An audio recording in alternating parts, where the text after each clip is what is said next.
Hello दोस्तों, हमेशा की तरह आप लोगों के सामने मैं आज फिर से उपस्थित हुआ हूँ एक नई विज्ञापन नई भर्ती के बारे में डिस्कशन करने के लिए आप लोगों के साथ। उम्मीद करता हूँ आपको अच्छा लगेगा डिस्कशन। आज जिस वैकेंसी के बारे में हम डिस्कस करने वाले हैं वो निकली है food safety officer, Madhya Pradesh सरकार के द्वारा MPPSC के द्वारा वैकेंसी आई है। ठीक है, इसमें कौन लोग आवेदन कर सकते हैं, कितनी योग्यता है, क्या सैलरी रहने वाली है, आपकी सिलेक्शन प्रक्रिया कैसे होने वाली है, इन सारी चीज़ों पे आज हम बात करेंगे। योग्यता में इसमें बहुत सारा ट्विस्ट है, बहुत सारे ऑप्शंस हैं। ठीक है, तो आप लोग जो है वीडियो को पूरा देखिएगा, एंड तक देखिएगा, जिससे आपको सटीक और सारी जानकारी आपको मिल सके। तो वीडियो शुरू करने से पहले आप लोगों से एक आग्रह है, जिन लोगों ने अब तक चैनल को सब्सक्राइब नहीं किया है प्लीज चैनल को सब्सक्राइब कर लीजिएगा, बेल आइकन दबा लीजिएगा, जिससे भविष्य में जो भी नोटिफिकेशन हमारे चैनल पे आते हैं की जानकारी आप तक जल्द से जल्द पहुंच सके और आप समय रहते उनमें आवेदन कर पाए। साथ साथ आपके जो डाउट्स हैं भर्ती को लेके, योग्यता से लेके, ठीक है, सारी डाउट्स में आप क्लियर कर पाए। ठीक है दोस्तों, तो शुरू करते हैं आज के विज्ञापन के बारे में। ये Madhya Pradesh public service commission के द्वारा विज्ञापन निकाला गया है MPPSC के द्वारा। ठीक है, पोस्ट की बात करते हैं तो फूड सेफ्टी ऑफिसर्स की पोस्ट है। वैकेंसियों की बात करते हैं तो 120 पोस्ट है, अच्छी खासी वैकेंसी है इसमें। ठीक है, एज की बात करते हैं तो 21 से 40 साल तक के, यानी ऐसे युवा जिनकी मिनिमम 21 साल मैक्सिमम 40 साल उम्र है, 1 जनवरी 2025 को वो लोग आवेदन कर सकते हैं। ठीक है, उम्र की गणना जो है 1 जनवरी 2025 को ही की जाएगी। ठीक है, जहां तक बात करते हैं मध्य प्रदेश के रिजर्वेशन कैटेगरी के लोगों के लिए तो MP में जो भी रिजर्वेशन कैटेगरी के नियमानुसार जो भी छूट मिलती है वो छूट आपको मिलेगी इसमें। ठीक है, अब बात करते हैं क्वालिफिकेशन की। तो क्वालिफिकेशन क्या चाहिए? क्वालिफिकेशन देखिए, इसमें ग्रेजुएशन चाहिए, मास्टर डिग्री चाहिए या डॉक्टरेट, मतलब आपने ग्रेजुएशन कर रखा है, स्नातक कर रखा है या डॉक्टरेट, आप इसके लिए एलिजिबल है। लेकिन इसमें एक चीज ध्यान रखिएगा, सिंपल ग्रेजुएशन वाले लोग इसमें एलिजिबल नहीं है। ग्रेजुएशन के लिए कुछ सब्जेक्ट निर्धारित किए हैं, जैसे कि फूड टेक्नोलॉजी से आपने ग्रेजुएशन कर रखा हो, डेयरी टेक्नोलॉजी से अगर आपने ग्रेजुएशन कर रखा हो, बायोटेक से अगर ग्रेजुएशन कर रखा हो, ऑयल टेक्नोलॉजी से अगर ग्रेजुएशन कर रखा हो, या केमिस्ट्री से आपने ग्रेजुएशन कर रखा हो, मेडिसिन साइंस से अगर आपने ग्रेजुएशन कर रखा है, या माइक्रोबायोलॉजी के साथ अगर आपने ग्रेजुएशन कर रखा है, इसके साथ में एग्रीकल्चर साइंस से अगर आपने ग्रेजुएशन कर रखा है, या वेटरनरी साइंस से आपने ग्रेजुएशन कर रखा है, तो आप इसमें एलिजिबल हैं।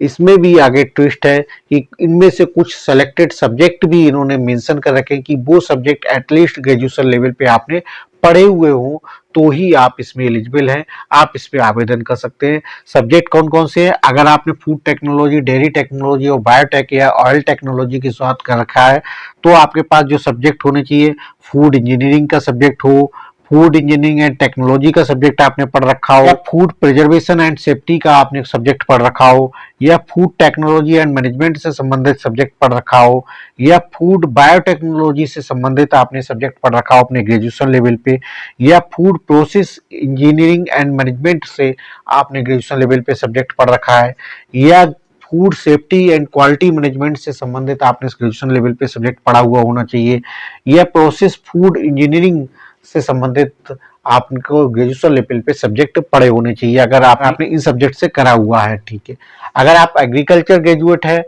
एग्रीकल्चर साइंस से आपने ग्रेजुएशन कर रखा है, BA एग्रीकल्चर साइंस से आपने BSc कर रखा है, MSc कर रखा है या PhD कर रखा है, ठीक है, तो आपके पास आपने ग्रेजुएशन लेवल पे EG सब्जेक्ट पढ़ा हो, या एग्रीकल्चर इंजीनियरिंग पढ़ रखा हो, या बायोटेक्नोलॉजी सब्जेक्ट पढ़ रखा हो, डेयरी टेक्नोलॉजी सब्जेक्ट पढ़ रखा हो, फिशरी सब्जेक्ट पढ़ रखा हो, फूड टेक्नोलॉजी सब्जेक्ट पढ़ रखा हो, हॉर्टिकल्चर सब्जेक्ट पढ़ रखा हो, food and nutrition dietary science, इन सारे सब्जेक्टों में से कम 2 या 3 सब्जेक्ट आपने ग्रेजुएशन लेवल पे एटलीस्ट आपने पढ़े हुए होने चाहिए, तभी आप आवेदन कर सकते हैं।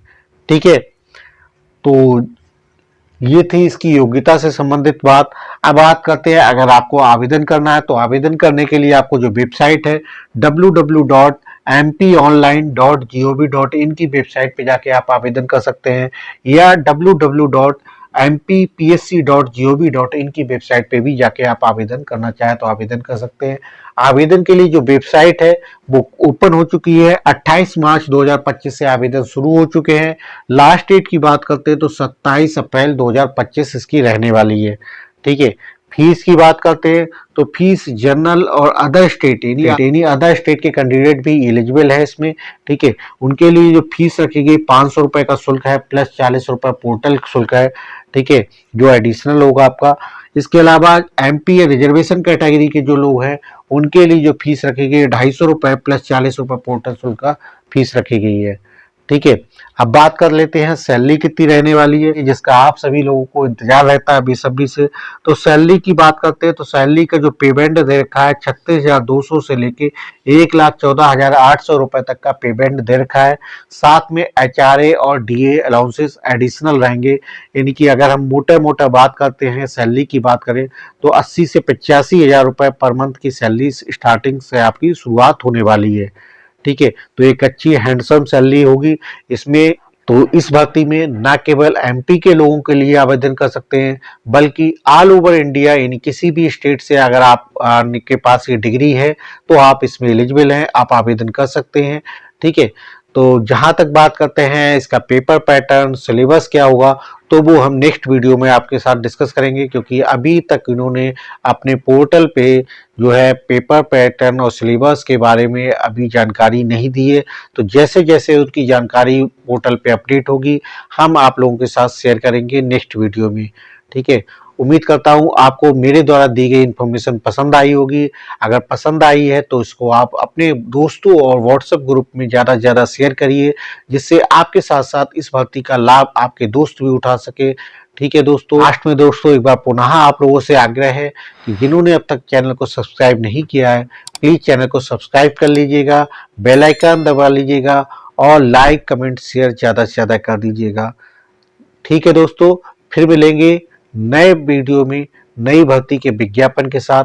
फिर अगर इसमें कुछ डाउट बचा हो तो आप प्लीज कमेंट करके पूछ लीजिएगा। Thank you very much.